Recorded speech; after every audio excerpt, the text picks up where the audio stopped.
What in the world is happening with Brittney Griner? And why is LeBron James speaking out about what's going wrong with everything?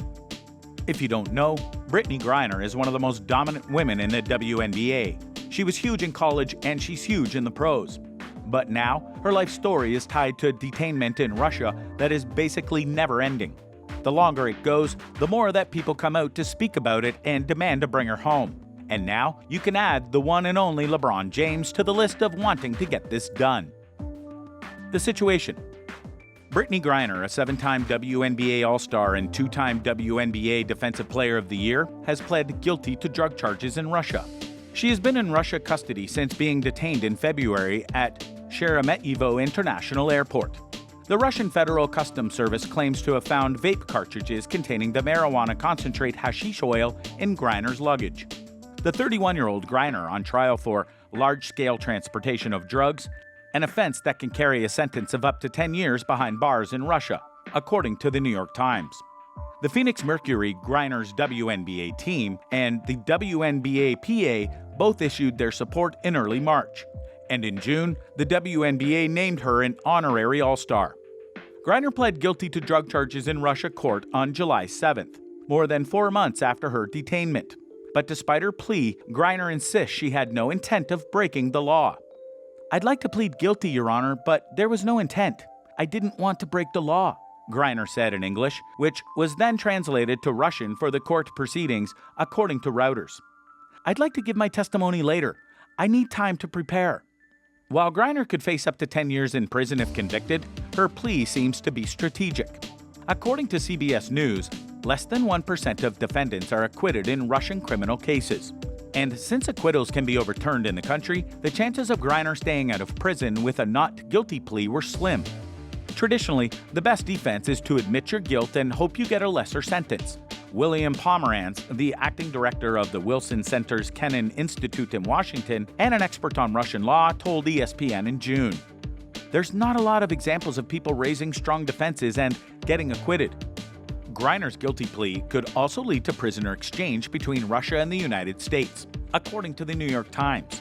Whether that happens remains to be seen, but the next development in Griner's case will likely come on July 14th when she returns to court. The White House. On July 4th, Griner sent a letter to the White House appealing for her freedom directly to President Joe Biden. Griner wrote that she missed her wife, family, and teammates, adding that she spent the 4th of July holiday thinking about the meaning of freedom.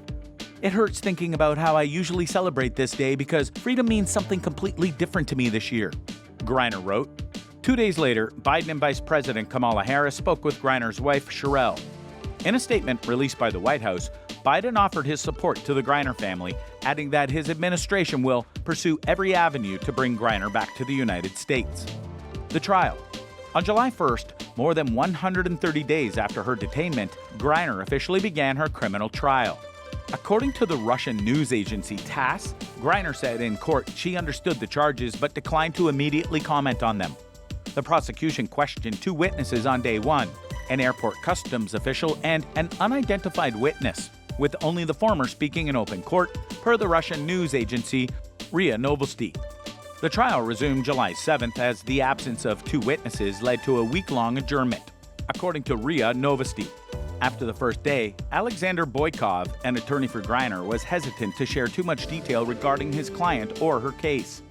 "I wouldn't want to talk on the specifics of the case and on the charges and to comment on our position on it because it's too early for it," Boykov told reporters outside the court per ESPN.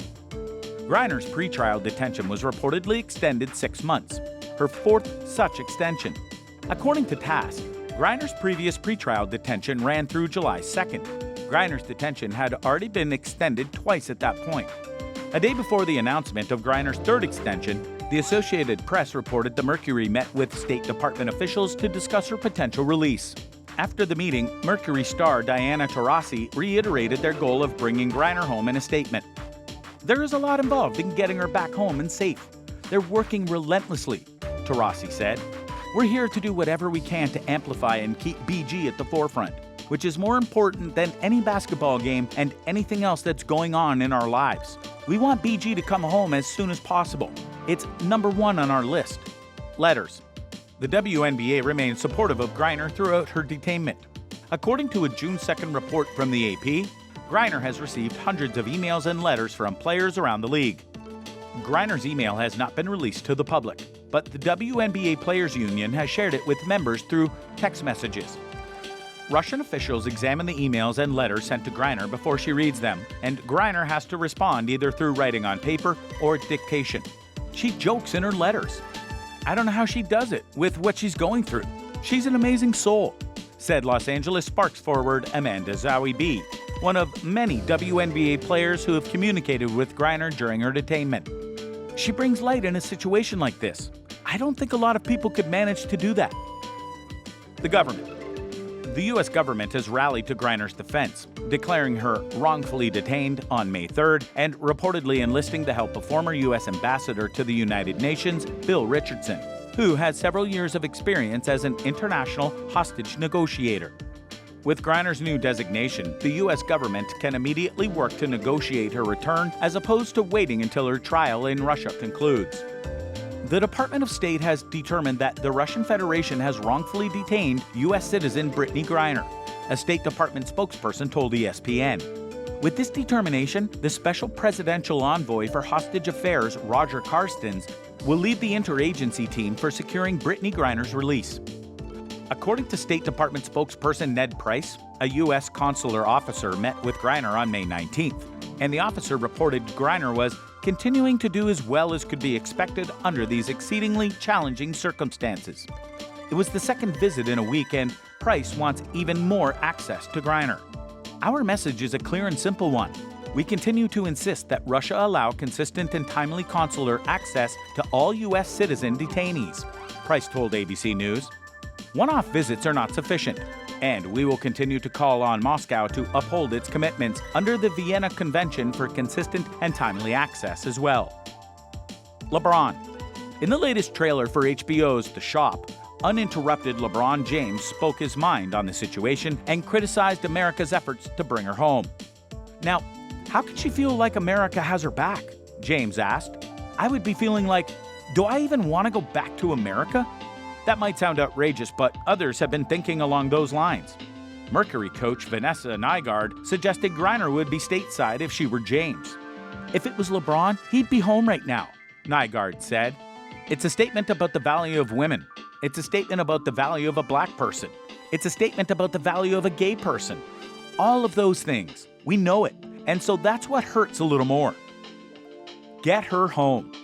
No matter what, the biggest and most important goal here is to get Brittney Griner back in the U.S. This whole thing is a farce on the side of Russia, which arguably makes this a bit more dangerous as they know they have someone of value from the U.S. and they're milking it for all it's worth. So, the people need to keep speaking up and the U.S. needs to get her home. So, what do you think? What do you think of this look at the Brittney Griner situation and how LeBron James responded to it? Do you agree that this whole thing is a tragedy of the highest order and that it needs to be resolved sooner rather than later? What do you think Brittney Griner is going to reveal whenever she gets back from Russia? Will other NBA or WNBA players stand up to talk about this? Let us know in the comments below, and we'll see you next time on the channel.